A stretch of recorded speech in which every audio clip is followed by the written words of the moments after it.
Hello, good morning, and happy Wednesday, everyone. My name is Justin Nimergood. I am your host of the Real Estate Rockstars podcast. I am so thrilled for the guest that we have with us this week. Um, just an absolute outstanding individual that is, a true salesman through and through, Mr. Joe Owens. A little bit about Joe before we welcome him into the show officially.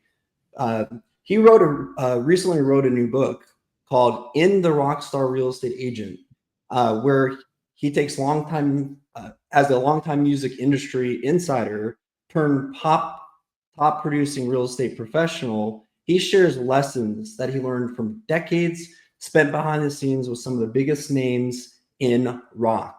Watching legends like Bowie and Springsteen go from local acts to global icons taught him a powerful truth.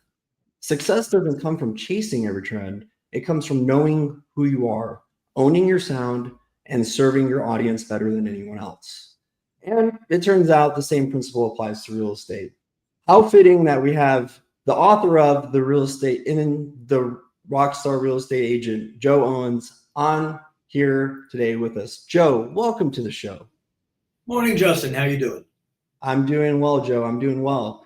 So I think the first question I have really, for our discussion today is where did you come up with the title for the book? I mean, I'm assuming from some of your personal experiences, but was there was there like a moment? Was there something that just kind of hit you like a lightning bolt? Well, I think we hear the word rock star used a lot.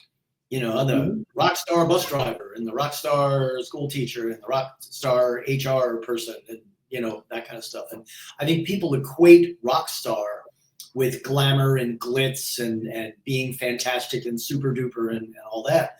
The reality is that rock stars work their butts off. It's Mhm. really hard work. And it's very sort of much like real estate agents. It's very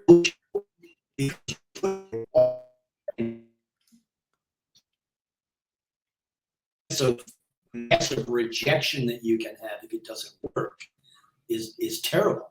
So the time in the rock business, watching artists and you could see the ones that were going to work and the ones that weren't.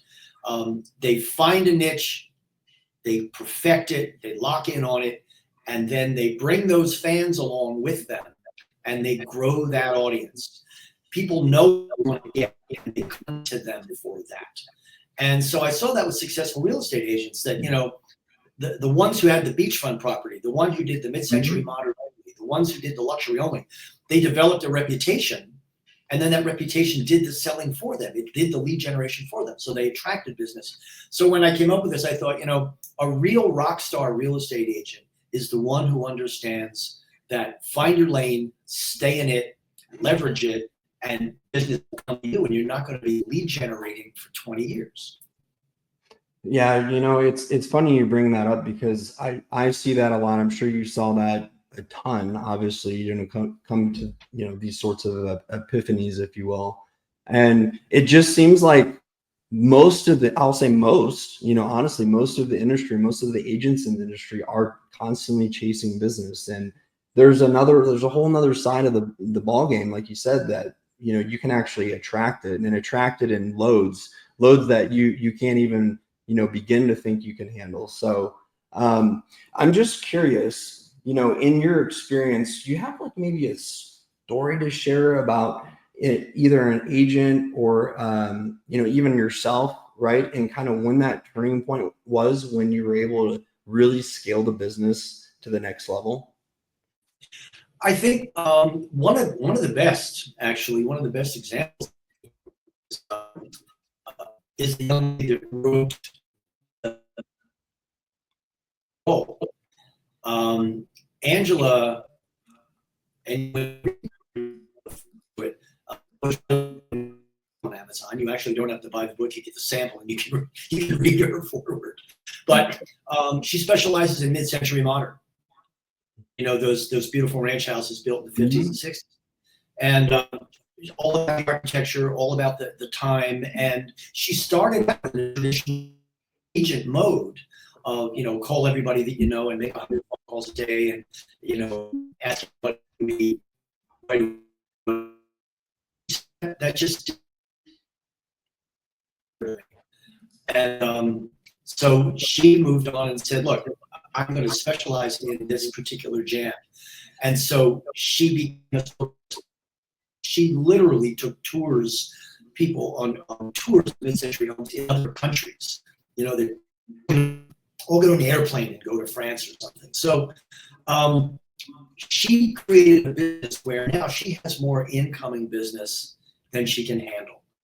And now for, I guess, the better part of about 12 years, extremely well. My thing was money. I realized I specialized in financial something. And so that attracted clients for me who were interested in that piece. And they wanted, what about knowledge, what will appreciate it better. And I tell them straight up, I don't know what color your kitchen lap is, but money. And it actually got to the point where there'd be a blip in the stock market, and they'd call me and say, "What about my portfolio?" I go, "No, I'm not a financial advisor, but I can tell you how the blip will affect your house." So whatever it is, you need to specialize in something. There's a joke that surgeons' kids go to Harvard and general practitioners' kids go to State. And we live in a world now of specialists. Used to be you went to the doctor no matter what was wrong with you. Now you go to the doctor. He says, well, you've got an oncologist for this, and you've got a throat guy for that, and a back guy for that, and a stomach guy for that. All right, we're picking back up, folks. So I'm curious, as someone that was in the industry, I'm sure you did. How many transactions did you keep count of how many transactions you did in your career? I did a couple hundred, because and it's funny when I have this conversation with people who have sold in like LA and places like that, when I say, well, I did about 50 million in transactions that I actually contracted, but then I also did probably another 10, 15 million at least that I referred out. I love referring out business. It is my favorite thing. You get a commission check and you make one phone call. But people don't realize that the power of leverage. The best business in the world. I mean, geez, hey, I got a guy who wants to buy a house. Give him a call. And by the way, send me 25% of the commission. But when I was doing this work, it was 2011, 12, kind of there. So I sold $50 million worth of real estate when houses were selling for $250,000. Houses which are now selling for $750,000, like the same house. So it was more transactions, generating less revenue, but I had a lot of churn. Well said. I'm curious, as someone that spent some decent time in the industry. What do you see, especially in modern times, let's just call it, like, present day, what do you see as the current and forthcoming largest challenges facing the real estate industry? So the thing for me with the industry is I watch other industries and trends and seeing what's going on. And there is an absolute blueprint for the real estate business that happened in the late 90s, mid to late 90s. And it was the travel agent business. And travel agents, technology put travel agents out of business in like an afternoon. Right. I mean, it was terrifying because travel agents were the ones with the IATA license. So they were the only ones that could buy an airplane ticket for you. And they traveled around to see all the hotels and take pictures of them so they could tell you what they were like. And they had personal experience as to who's the best concierge and what's the nicest restaurant down the street from that nice hotel in Greece. Then the internet came along. And all of a sudden, all of that information, all those pictures, all those restaurants, everything else like that became available. And who were the only travel agents that survived? The ones with a niche. Disney, football, stadiums, baseball stadiums, Alaska, Paris, whatever.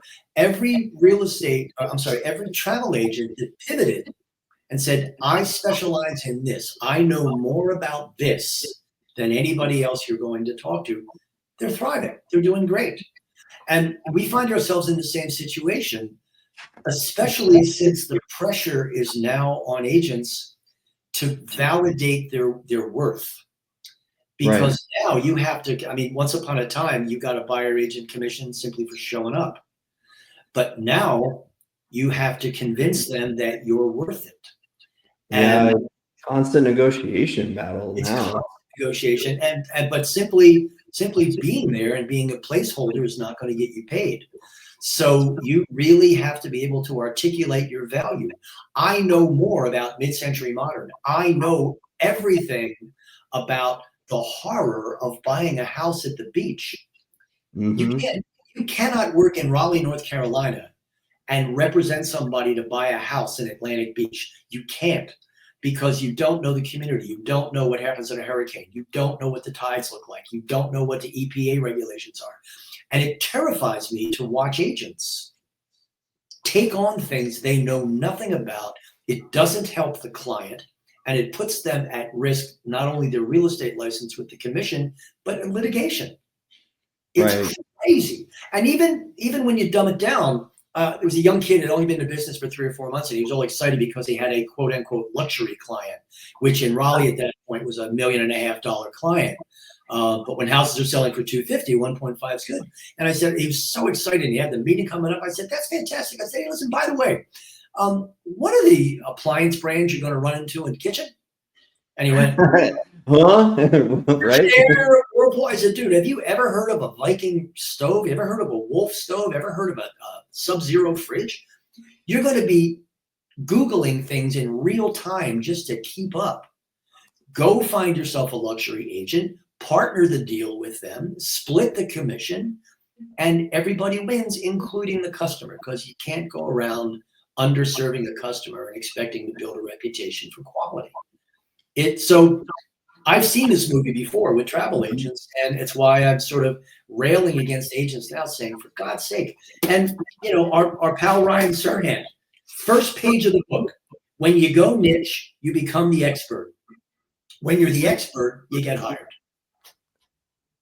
Well said. And he, by the way, love Ryan. Met him actually at an event about 6 months ago. Awesome guy. Smart guy. Yeah, smart, sharp, like sharp as a tack, right?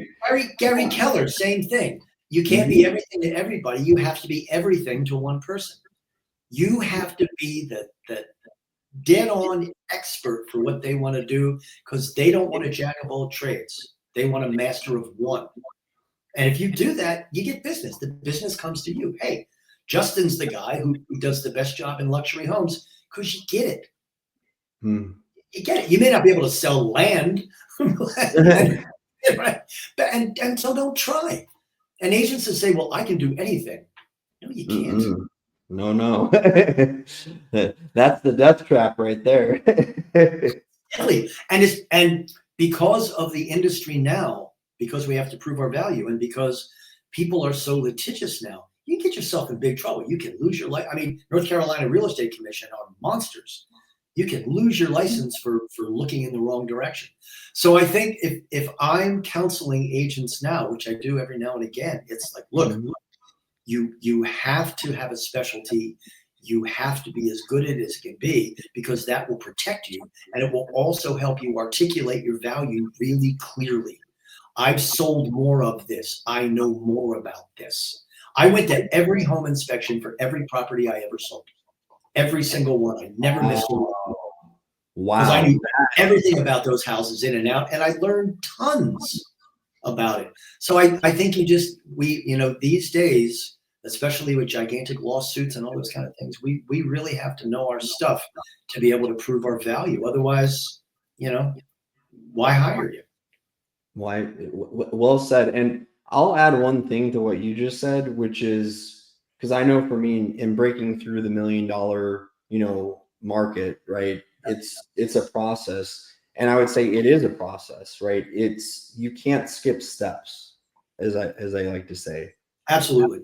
You have to be willing to roll up your sleeves and do some of the, dirtier, more challenging deals that are not, not for very expensive homes. You got to do that a while, get your, as get your teeth punched in a couple times, Yeah. maybe a couple bloody noses, from some wayward transactions, but it's all part of the process, right? You can't skip those steps, though. You can't just go straight to the top.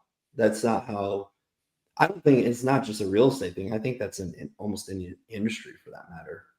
Well, Justin, I think it would serve real estate agents well to realize that they are in the business world the same as people who sell pharmaceuticals, the same as people who run financial companies. You need to conduct yourself in a professional manner. You need to be on the top of your game. I mean, and a lot of agents fake it. A lot of agents are floaters, and it's okay. I mean, if you don't really have set your sights on anything, and you just want to have a license and be able to do a transaction here and there, and make some beer money, but you try that on Wall Street, and you know what I mean. And the problem is that it's okay for you, but it's not okay for the people you're representing, and you have a fiduciary obligation to people. And that's where it comes back and bites you. You do something wrong, people lose money, they'll take you to court. I mean, you worked in California, you know how ridiculously litigious it is out there. Oh yeah. Yeah, and they'll take you to court for anything, basically. So you got to be real careful about that.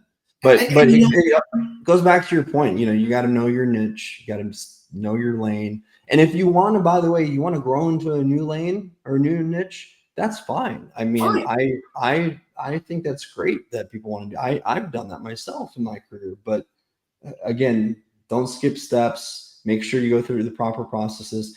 And partner, you mentioned that earlier, Joe, and I really want our listeners to tune into that advice. The partnership aspect of this business is so important. So important. Yeah, I mean, I had a guy up in Raleigh. I had a guy at the beach. And anytime any of my clients in Raleigh wanted to buy a house at the beach, he was my guy.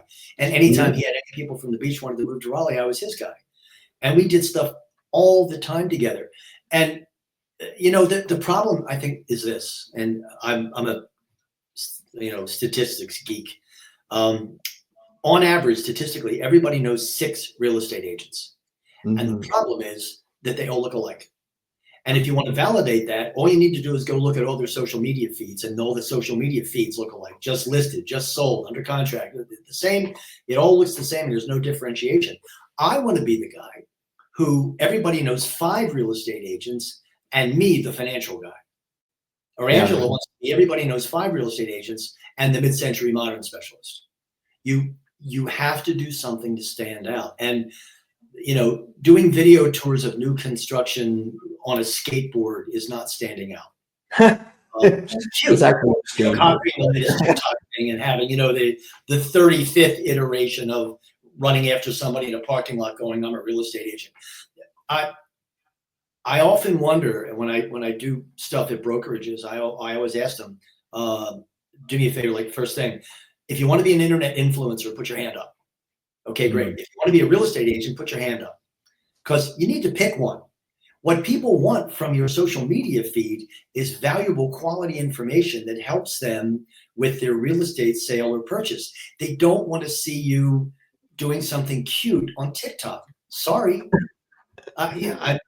Especially, I agree with you 150%. Especially the older the baby boomers, and some of the older generations, they don't give a shit about social media. I couldn't care less. And I talk to, and it's funny because I am a boomer, and so I talk to people and like younger age, they go, "Okay, boomer." I'm like, dude, trust me when I tell you, I've done $50 million, $60 million worth of real estate. You can't sell a fire extinguisher to somebody that's on fire because you're not telling them about the value of the fire extinguisher. You're dressing up in a fireman outfit and climbing up and down a ladder. Ha ha ha. Like, I get it. There's a percentage of your social media feed that is branding. So identify what element of your personality you want to sell. Are you funny? Are you clever? Are you smart? Are whatever, and make that. But Coca-Cola, when they do marketing, they have a percentage of their marketing that's branding. They have a percentage of their marketing that's sales driven. Mm-hmm. So we're looking for retail turns. So you need that delicate balance with your social media and unique selling proposition of, I'm going to brand myself over here so people know that I'm clever, I'm smart, I'm a mid-century, or I'm a land or horse farm or whatever. I'm the expert there. So I establish my brand. But then over here, I got to do retail turns. Here's how you sell your house. This is what's important about mortgages. Give them valuable content, because they get all the clever, fun stuff that they need. They don't need that from you. You brand yourself, do retail turn stuff, sit down and do a real marketing plan, just like the big guys do. And because look at any of them. Look at Ryan Serhant, we just talked about. Everything's not funny and cute with him. He's giving you valuable information if you're a buyer or seller. You got to do that. He knows how to present it in a really effective way that's engaging. Absolutely. But that doesn't diminish the value of the content that he's putting out there. So look, you have to eat your Brussels sprouts. Sorry. They're good for you. Mom said so. Very good for you. Very good for you. All right. Well, we're gonna shift gears a bit here. We're gonna head into the final section of our time together today. I'm gonna ask you a couple zingers, as we talked about on the pre-show. So here's the first one. Let's say, Joe, it's your 80th birthday. Who's there around with you? What's going on? What exactly is being celebrated? I mean, I know it's your birthday, but paint us that picture of your 80th birthday. The terrifying thing is it's not that far away. And assuming that I make the trip, and thank you for that. I think anybody, no matter who they are, you want a life well lived. That's the most important thing. It's not important how many houses you sold. It's not important how much money you made. It's not important. Those things are not important. Have you been the person that you wanted to be? Have you accomplished the things in your life that make you happy? I mean, for example, I spend way more time now writing books and working with film producers and helping them raise money for movies. But when I get to the end, three things. Have I been a good dad? Have I looked after my guy? And is he okay? And have I put him in a place where he's going to be able to get along without me? Have I left some kind of footprint that's worthwhile? Have I lived my life well enough that I've made some kind of contribution to society? I write books like this for that. This new book is for that. This new book is trying to help some people. So have I helped some people to do things? And I think the last thing for me is when I'm laying there breathing my last, I'm going to wish that I really had that time back that I spent on hold for tech support. That's really what I'm really going to be. If I aggregate all that, it would have been 3 years, that I was on the phone with Microsoft trying to get my computer working again. I just think you get to that place where, have I made a contribution? Have I helped people? Have I achieved what I was gunning for? And is it a life well lived? Well said. That to me, if Angelina Jolie happens to show up, that'd be okay too. Oh, this guy. By the way, Joe's extremely funny, y'all. If you get a chance to talk with him, you'll definitely have plenty of laughs.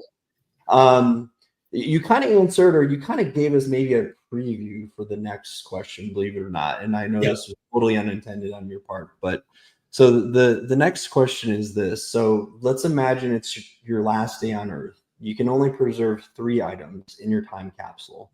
What are those items and why? And they don't have to be physical necessarily. It could be other things too. But that's a really, really good question. I bought myself my last birthday. I bought myself a birthday present.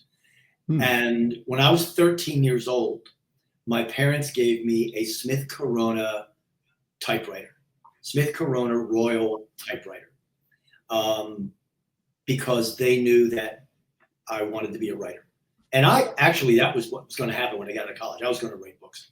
But I bought myself I went on eBay and I found the exact typewriter that they gave me. Oh, wow. That was great. And so I bought that typewriter again. I think that there would be, and I'm thinking like a pharaoh now, right? Like, what are the things that I'm going to need in the afterlife? Exactly. A decent deodorant. But I think the typewriter is representative of that aspect of my life that is important to me. The second thing is my dad's watch. Oh. My dad had a Hamilton wristwatch that he wore. He was in the 1st Armored Division in the Second World War, and he was in a tank that went through the whole D-Day and rolling into Berlin and the Battle of the Bulge and stuff like that. And he left me this wristwatch that he wore during all of that. And so that's a power amulet for me. So anytime I'd go to a meeting or anything like that I needed to sort of have that thing, I'd wear the watch. And it would. I was just going to ask you, do you actually wear it or not? I think absolutely. Yeah. No, I had and it's all busted up and everything, but I never fixed it up. It's the way it was. But I would wear his watch, and it would give me that extra oomph. So I think, that representative again of my dad, of everything that he sort of imbued in me, and then I hope to kind of pass along to my kid. And you can bet my kid will get that watch. That'll be something that'll be special for him. And I think and so there's the writing part, and there's the sort of who I am part.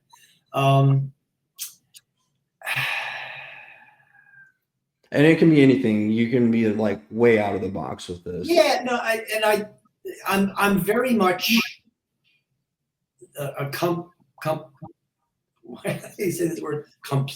Anyway, I overthink things. But there's one other sort of amulet that I have, one other sort of magical thing, and it's a gift that I gave my mom, which is a Tiffany Elsa Peretti crucifix. Oh, wow! And I gave that to her. She wore it for years, and when she passed, I got that. And same thing, that they're power things, and they're not just things. Like, I'm not going to take my iPhone. I'm okay without that. But that sort of last day, the things that are going to matter to me are the things that help me be the creative side of me, the thing that gives me courage, because it's what my dad did, and my mom was an enormous influence on my life, of everything from writing to how I dealt with people to how I understood the world. And so those are the kind of things that would mean a lot to me. Stuff that sort of lineage passes down from the previous generation and really meant something to me. Because other stuff is just stuff. And right. I watch people that buy a lot of stuff, and many of them I realize that they have a big hole in them for some reason, and they try to fill it with stuff. And you can never fill that hole inside with boats and jet skis. Sorry. Wow.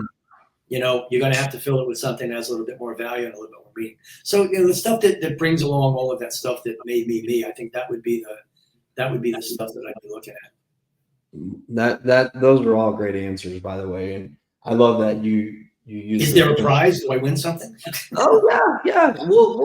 We'll share that with the guests. What's your book? I want the prize to be a copy of your book. A copy of my book. No. So that brings us to the final question for today. Yep. And this is actually kind of a layup compared to the last two. But what is your definition of a real estate rock star? So my definition of a real estate rock star is someone who absolutely, positively, in any circumstance, whenever, wherever, however, puts the client first. Period. Nothing else.